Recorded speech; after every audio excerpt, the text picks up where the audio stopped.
Asr boshlari inflyatsiya juda past, global iqtisodiyot muttasil ravishda o'sib borardi. Moliyachilardan tortib hukumat vakillarigacha oltin davr kelganiga ishonar, g'arb jamiyatida inqirozlar davri tugadi, biz iqtisodiyotni boshqarishni to'liq o'rganib oldik degan ishonch hukm surardi. Biroq 2008-yilda bu chiroyli illyuziya shiddatli ravishda chilparchin bo'ldi. Kutilmaganda halokatli turg'unlik boshlanib, tik turgan moliyaviy imperiya poydevori pufakdan yasalgani ayon bo'ldi. Wall Street'dagi xatarli spekulyatsiyalar hamda bir guruh ochko'z brokerlarning qaltis o'yini butun sayyorani halokat botqog'iga tortdi. Xo'sh, trillionlab dollarlarni havoga uchirgan, millionlab odamlarni uysiz, ishsiz qoldirgan 2008-yilgi inqiroz qanday kelib chiqqan? Sabablar nima?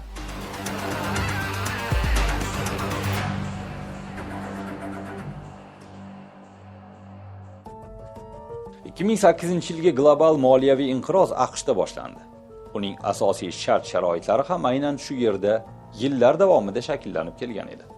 Iqtisodchilar inqirozga olib kelgan sabablar haqida hali ham bahslashadi, biroq eng ko'p e'tirof etiladigan bir necha asosiy omillarni ajratib ko'rsatish mumkin. Kredit stavkalarining pasaytirilishi.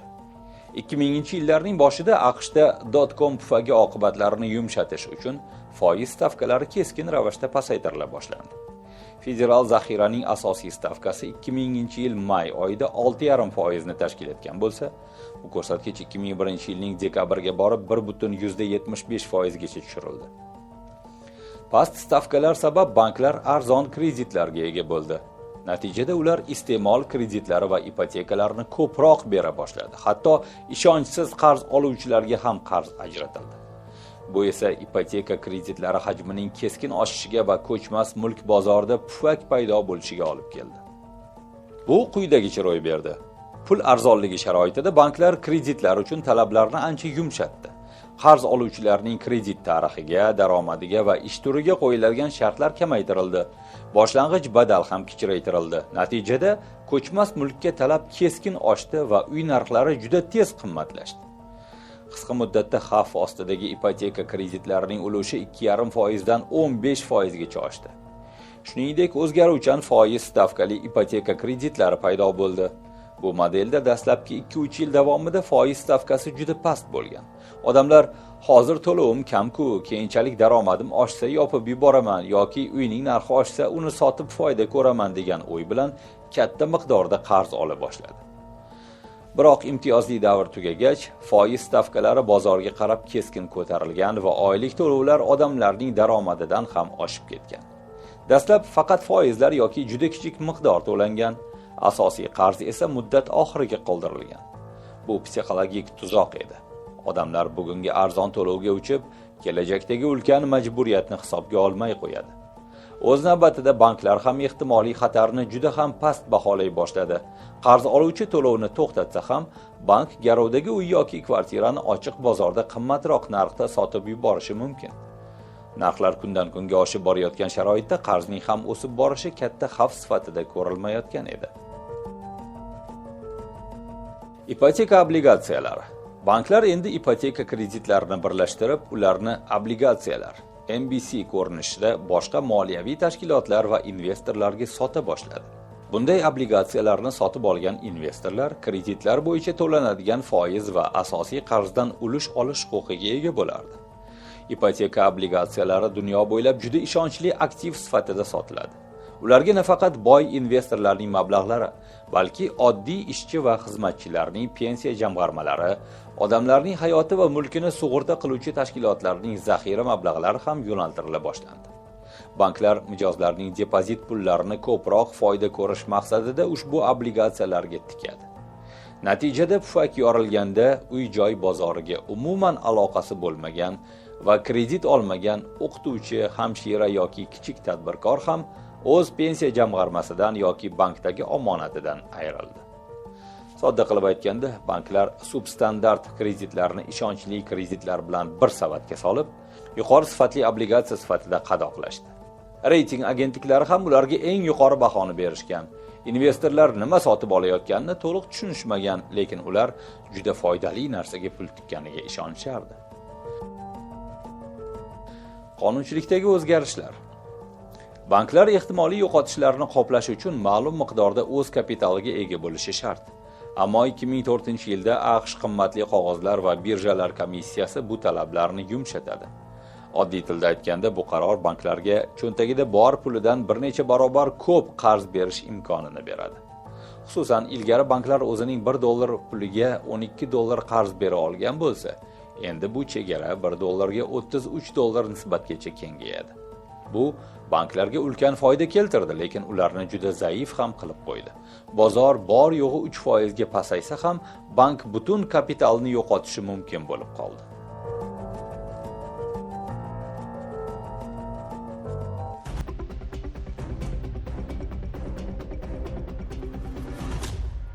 Yevropa va Osiyoning yirik banklari ham AQShning ipoteka obligatsiyalaridan ko'p miqdorda sotib olishgandi. Pufak yorilgach, bu banklarning aktivlari ham bir zumda qadrsizlandi. Masalan, Islandiya bank tizimi bir necha kun ichida butunlay quladi. Qo'shma Shtatlar dunyodagi eng yirik iste'mol bozoridir. Amerikaliklar pul sarflashni to'xtatgach, Xitoy, Germaniya va Yaponiya kabi eksportga tayanadigan davlatlarning tovarlariga talab keskin tushib ketdi. Zavodlar yopildi, neft va boshqa xomashyo narxlari arzonlashdi. Ishonch kanaliga dars ketdi.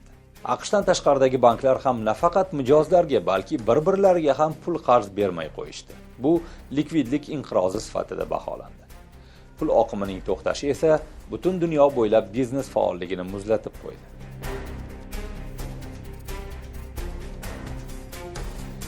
Inqiroz o'chog'i bo'lgan AQShda millionlab odamlar uysiz va ishsiz qoldi. London global moliyaviy markaz bo'lgani sababli turg'unlik Britaniya bank tizimiga ham kuchli zarba berdi. Hukumat bir necha yirik banklarni milliylashtirishga majbur bo'ldi. Gretsiyada boshlangan inqiroz butun boshli yevro hududining parchalanish xavfini yuzaga keltirdi. Ispaniyada qurilish va xizmat ko'rsatish sohalaridagi vaziyatning yomonlashuvi 25 yoshgacha bo'lgan yoshlar o'rtasida ishsizlikni 50% gacha oshirib yubordi. Neft narxining qulashi va xorijiy kapitalning chiqib ketishi ortidan 2009-yilda Rossiya iqtisodiyoti qariyb 8% ga qisqardi.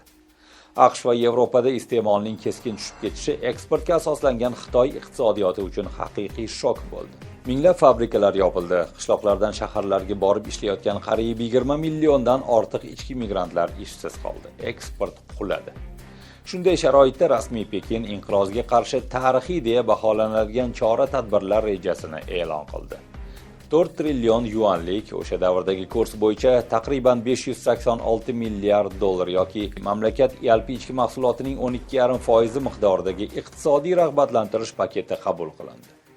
Bu ulkan mablag' temir yo'llar, aeroportlar va ko'chmas mulk kabi ichki infratuzilma loyihalarini moliyalashtirishga sarflandi. Natijada Xitoy global retsessiya davrida ham o'zining iqtisodiy o'sishini saqlab qoldi. Yaponiyaning bank tizimi substandart kreditlar xavfidan chetda, ancha konservativ va xavfsiz holatda bo'lsa-da, inqiroz real iqtisodiyotga qaqshatqich zarba berdi. Yapon iqtisodiyoti Toyota, Sony, Honda kabi gigantlar orqali avtomobil va yuqori texnologiyalar eksportiga juda qaram edi. Global miqyosda talab pasayib ketishi bilan Yaponiya eksporti yarim yilda qariyb 40% ga qisqardi. Toyota 70 yil ichida birinchi marta operatsion zarar ko'rganini e'lon qildi. 2009-yilda mamlakat yalpi ichki mahsuloti 5,4% ga qisqardi. Janubiy Koreyaga kelsak, bu mamlakatga inqiroz milliy valyutaning qadrsizlanib ketishi orqali ta'sir qildi. Xorijiy investorlar global xavf-xatarlar tufayli o'z kapitallarini Koreya bozoridan shoshilinch olib chiqa boshlashi ortidan won dollarga nisbatan deyarli 40% ga qadrsizlanib ketadi. Arab ko'rfazi mamlakatlariga inqiroz ikki frontdan zarba berdi. Xomashyo narxlari arzonlashdi va ko'chmas mulk bozori quladi. Shunday bo'lsa-da, arab davlatlarining oldindan yig'ib qo'ygan yirik suveren fondlari ularga inqirozni nisbatan barqaror o'tkazish imkonini berdi.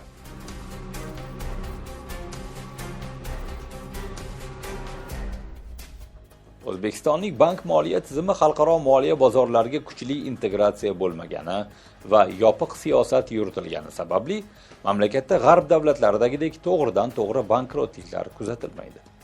Biroq iqtisodiy turg'unlikning ikkilamchi ta'siri seziladi. Rossiya va Qozog'istonda kuzatilgan moliyaviy muammolar yirik qurilish va ishlab chiqarish loyihalarining to'xtashiga olib keldi. Oqibatda minglab o'zbekistonlik mehnat migrantlari ish joyini yo'qotdi yoki oyliklari qisqartirildi. Bu esa hududlardagi oilalarning xarid qobiliyati pasayishiga olib keldi. Bundan tashqari, global sanoatdagi uzilishlar sababli O'zbekistonning asosiy eksport tovarlari bo'lgan paxta tolasi, mis, qora metallar va gazga talab pasaydi. Narxlar arzonlashib ketdi. Bu esa valyuta tushumlarini cheklab qo'yadi. Ammo eng qiziq jihat boshqa. Aynan inqiroz hukm surgan yillarda Jahon bankiga taqdim qilingan ma'lumotlarda O'zbekiston o'z tarixidagi eng yuqori iqtisodiy o'sish ko'rsatkichlarini qayd etgan. 2008-yilda 9%, 2009-yilda 8,1%.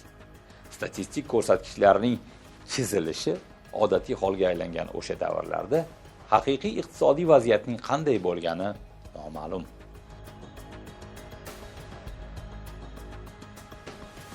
2008-yilgi moliyaviy inqiroz natijasida yo'qotilgan mablag'lar trillionlab dollarni tashkil etadi. Inqirozning ta'siri juda keng va uzoq davom etgani sababli uning umumiy qiymatini aniq hisoblash qiyin. AQShda inqiroz rasman 18 oy, 2007-yil dekabrdan 2009-yil iyunigacha davom etdi. Global retsessiya esa ayrim mamlakatlarda 2011-yilgacha cho'zildi. 2009-yilda Xalqaro valyuta jamg'armasi jahon moliyaviy tizimi aktivlarining qadrsizlanishi va qaytarib bo'lmaydigan qarzlar sabab 4 trillion dollardan ortiq zarar ko'rganini e'lon qilgan. O'sha yil yakunlari bo'yicha global ishlab chiqarish hajmi 2,9% ga kamaygan. Bu ikkinchi jahon urushidan beri jahon iqtisodiyotida birinchi marta salbiy o'sish kuzatilgan holat bo'ldi.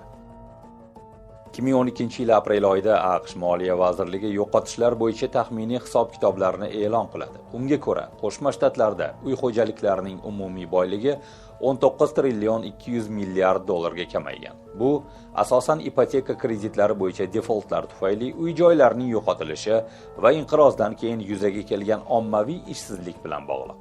2009-yil oktyabrda ishsizlik 10% gacha ko'tarilgan edi. Qolaversa, AQSh fond bozoridagi yo'qotishlar ham juda katta bo'ldi. 2008-yilda aksiyadorlar boyligi 6 trillion 900 milliard dollarga kamaydi. Dow Jones indeksi 2007-yildagi eng yuqori darajasiga nisbatan 2 barobarga quladi. Umuman olganda 2008-yilgi moliyaviy inqiroz dunyo iqtisodiyotiga jiddiy saboq bergan.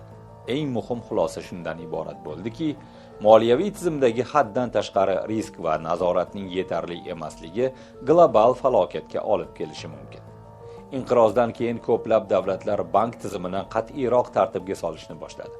Banklarga kapital zaxiralari bo'yicha yangi talablar joriy qilindi. Risklarni nazorat qilish mexanizmlari kuchaytirildi.